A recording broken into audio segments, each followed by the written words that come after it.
Hello, and welcome back to Let's Chat with Jen and Angie. I'm Angie, And I'm Jen. and together we are Heart and Home Legacy Group with Edina Realty. This episode is going to be focusing on buyer's representation, what that looks like, why do you need it, and how does our team do it? Yeah, and near and dear to my heart, I love working on the buyer side. So as you know, Angie and I are two for ones. When you work with us, whether you're on the seller side or the buyer side, we work together as a team.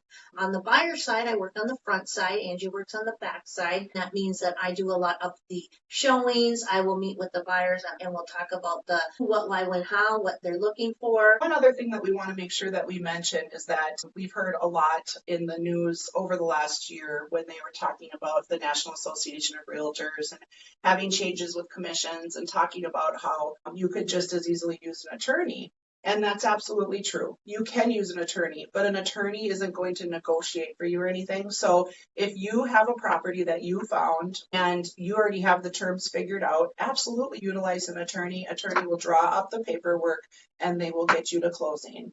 But that's not always the situation for all buyers. It's a very unique situation. As a matter of fact, a lot of buyers need to search for another home. And so Jen and I want to make sure that we're breaking everything down so you can see what does that mean and what does that look like. And we put together some bullet points to help with how our team works with our buyers. And the first of those bullet points is going to be providing guidance and education. When you first get into contact with us, we're going to set up a time to meet. A lot of times that's with Jen.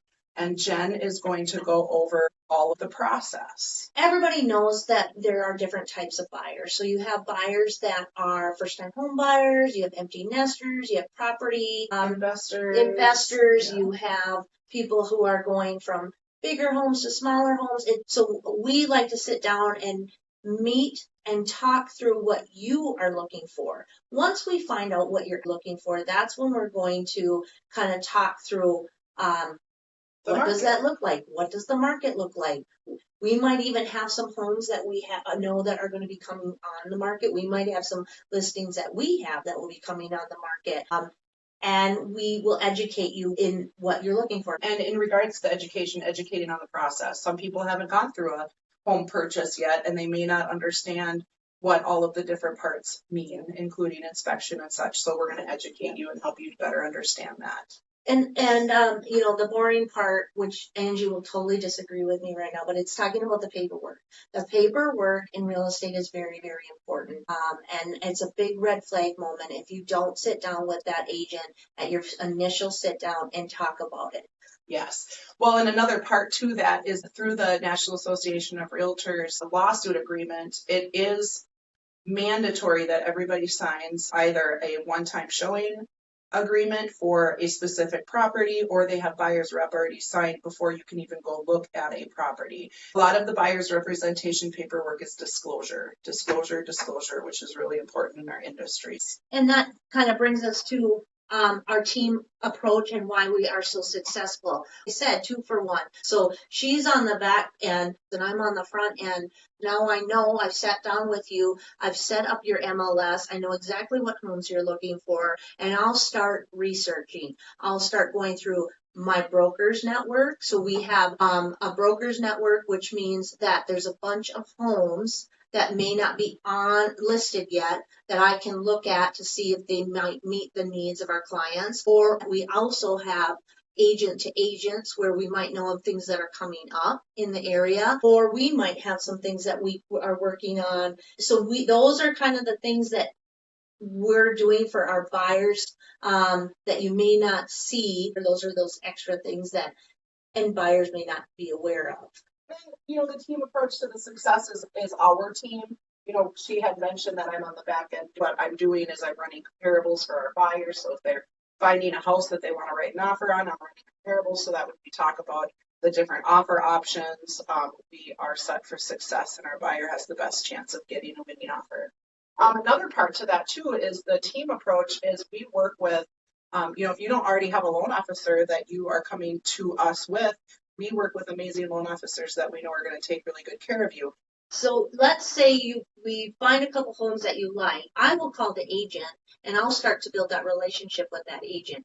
I'm trying to find out all the nooks and the crannies of that home prior to you even stepping foot into it. So let's say you are a VA loan, which is a veterans loan, and I call and I find out that it's not VA approved. A lot of the times when there's a home that says it's not VA approved, it really is VA approved, but they're just not aware. So I kind of do some digging in that and to find out why it's there. It's not an option. I would call you as the client and say, hey, this home that you really like, yes, it is VA approved. So that would be part of our searching and networking. And that brings us to search and networking, not only within Edina Realty, you're networking with real estate agents all around the area. We have one more networking for an investor down in the cities and developing relationships. So we're not just setting you up on the MLS, sending you on your way. There's a lot that happens on the background to help you find the house that you are looking for. And then the next we have on here is navigating hazards in the real estate process. When we go into that home, one of the things that I pride myself is knowing what we're looking for those inspections. So if you are an FHA loan, if you're a USDA loan, if you're a VA loan, even if you're a conventional loan, what are those hazards that we're looking for? I no way try to pretend to be an inspector. I no way try to pretend to be an appraiser or a lender. I am a real estate agent. Angie and I are doing all that work on the back end, and they just we're trying to do it as smooth of a transaction as possible. Well, and the other part to it is that one thing when we talk about navigating those hazards, it might be like being prepared for the appraisal. So an appraiser will come in. Once you get an offer accepted, they'll do an appraisal for your financing. But depending on the financing that you're under, that appraiser might be looking for specific things and then come in with work orders, which can then delay closing. So when Jen and I are navigating those hazards, we're also trying to navigate what could the appraiser call? If it's a VA, if it's an FHA, maybe it's something as simple as handrails.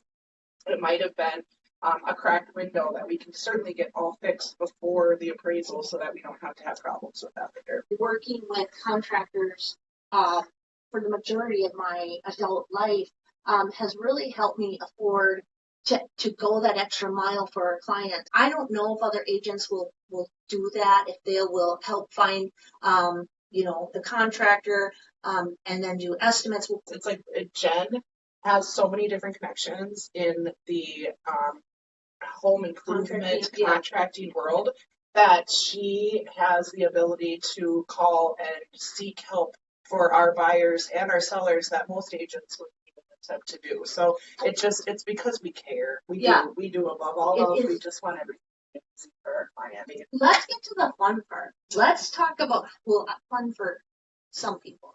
Strategizing a winning offer. Yes. So that would be Angie's negotiating tactics. Yeah. It's and honestly, the key to negotiation is communication. Relationships, I take pride that's how you negotiate. I think the best way to negotiate is communication and respect and knowledge. And we make sure that we're ready to write an offer. We communicate, like Jen had said, with the agent on the other side, on the seller side. So we have a very good idea as to where things are at so that we can help you put together the best offer possible.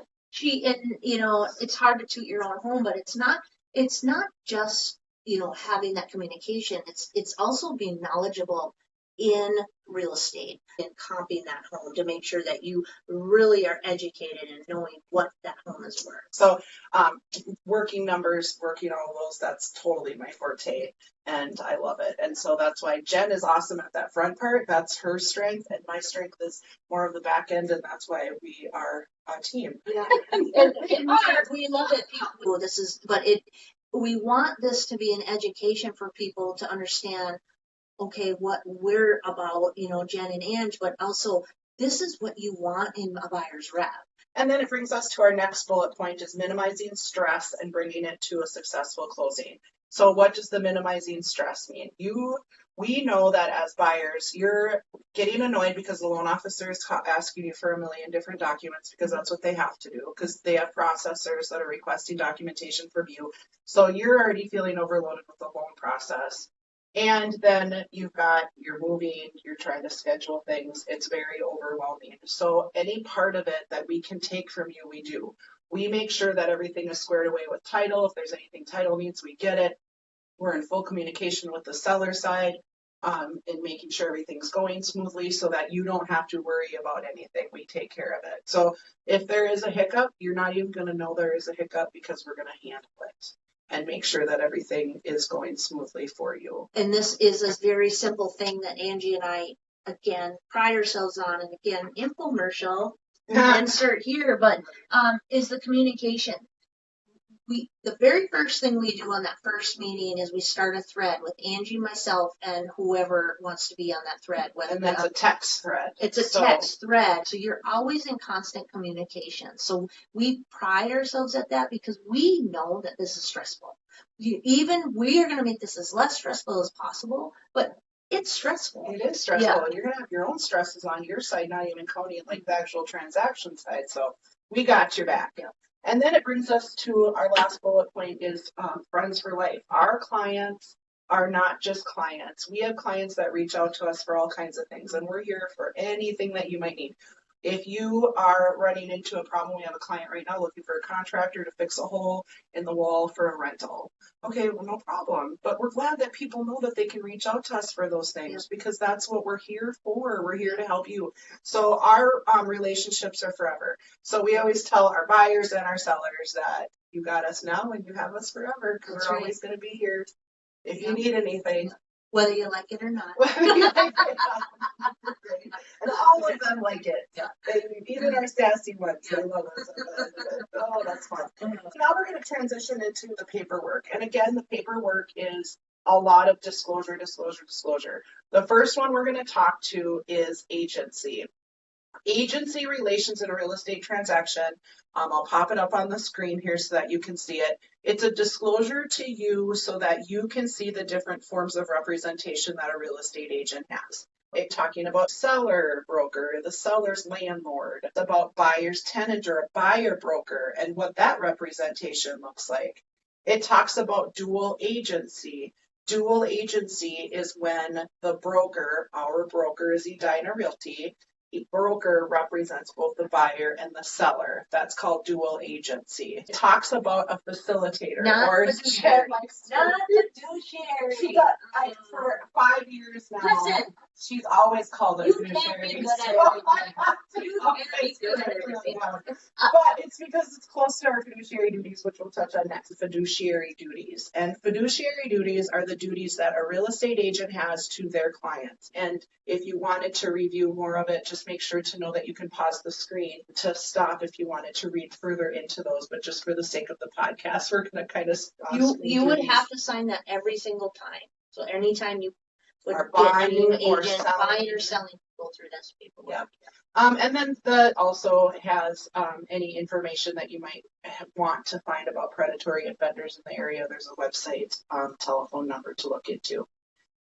The next form we're going to talk about is affiliated business arrangements. And again, this is a disclosure. So if you have a broker that has relationships with a mortgage company, a title company, an insurance company, they have to disclose that.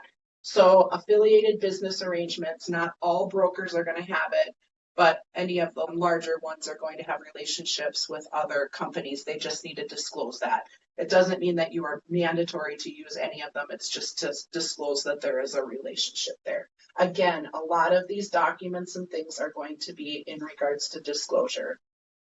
The next is we're going to touch on the contract for exclusive right to represent a buyer. That's us. So typically the buyer's representation contract is for 6 months to a year, typically a year. For buyers, it's typically a year because it can take some time and buyers don't always want to have to re-sign paperwork, so they'll do it out for a year. It's breaking down the broker's obligation to you. Again, please pause the screen if that's something that you wanted to read longer. Buyer's obligation, and then it breaks down compensation. When a seller sells their house, they're going to have a commission. Let's say that commission is 6%, just to use some round numbers. And 3.3% of that is going to be to the agent that's listing the home. And then 2.7% of that is to pay out the buyer's agent. Now, let's say that seller said, no, I don't want to pay out 2.5%. I want to pay out 1%, 2%. Maybe I want to make that negotiable. everything is negotiable at the time of the sale, but a buyer's agent is going to be getting compensation at that time. So, Or zero. They can say no, they're not paying any commission to the buyer's agent. so what that means is that on the buyer's representation, your agent's going to put in that the buyer shall pay a broker a brokerage commission of 2.7% or whatever that specific broker is going to put in there. And then any difference between what is getting paid by the seller is due by the buyer. So let's say that a seller is saying, well, no, I'm going to pay out 2% and there's 0.7 left on your buyer's representation contract, that 0.7 would then be your responsibility. Please know that when it comes to those kind of circumstances with our buyers, we work through it with you. Everything is negotiable, right up to even Angie when you're talking with her and you guys were discussing the negotiation terms. That can even be negotiated in the purchase agreement. Don't let that overwhelm you. That can be re-spoke about. It sounds like a lot. Don't be overwhelmed. We got you. This is just part of what we do. We've been doing this for a very long time. Nothing's more consistent in real estate than change. It's just that we make sure we're educated and we're on top of all of the changes. So don't worry. Don't worry. We got you. We got you. Another thing that the contract for exclusive right to represent will go through with you is going to talk more about that agency relation and dual agency. So at this time, you can agree to look at other Edina agent listings or not, which would be dual agency. It talks about anti-fraud disclosure. You will notice if you are, anytime you buy a car, you're filling out a loan application for anything, you're going to get tons and tons and tons of calls. Don't fall for it. Make sure you're careful about fraud and sending money. Just don't do it. Don't do it unless we tell you to. So, and then talking about arbitration. Arbitration is part of the purchase agreement. It's the part of the purchase agreement where if you were to have any claims or anything, that you could choose whether to go to arbitration or reconciliation court. This just kind of breaks down what that looks like. And then it goes into different network ones. It talks foreign investment acts. So if you like to read documents, please pause and read. And then more goes into the big thing is scams. Scams, making sure you don't send money to anybody that you're not supposed to send money to. So a lot of the buyer's representation paperwork, as much as everybody's nervous about, a lot of it is just, it's disclosure, disclosing the kind of representation, disclosing our fiduciary duties to you, disclosing buyer's representation paperwork. And why would you want that? You're out and about doing open houses and you go into an open house and you're like, oh my goodness, I love this house. And the agent says, well, are you represented? And you say, yeah, I actually have an agent. Buyer's representation is good for you. It protects you. It keeps you working with whom you wanted to work with. But it also then protects everybody involved. It's a disclosure. It discloses everything to you. So you want to choose your own doctor, right? You want to choose your own lawyer. You want to choose your own dentist. Right. You want to choose your own real estate agent. Right. Yeah, absolutely. We also work with lots of sellers too. We'll do a selling one. This one was just a buyer's representation one because we want to make sure that everybody understands what that process looks like and how important it is to be represented and have somebody on your side with your best interests. Get with us. Let's sit down. Let's talk it through and make the right decision. And we're on the roller coaster ride with you. That's what we always say to people. We're like, we got our seatbelts on. We're ready for this roller coaster ride. We'll jump right on with you. So thanks so much guys. for being with us. Have a good day. Have a great day.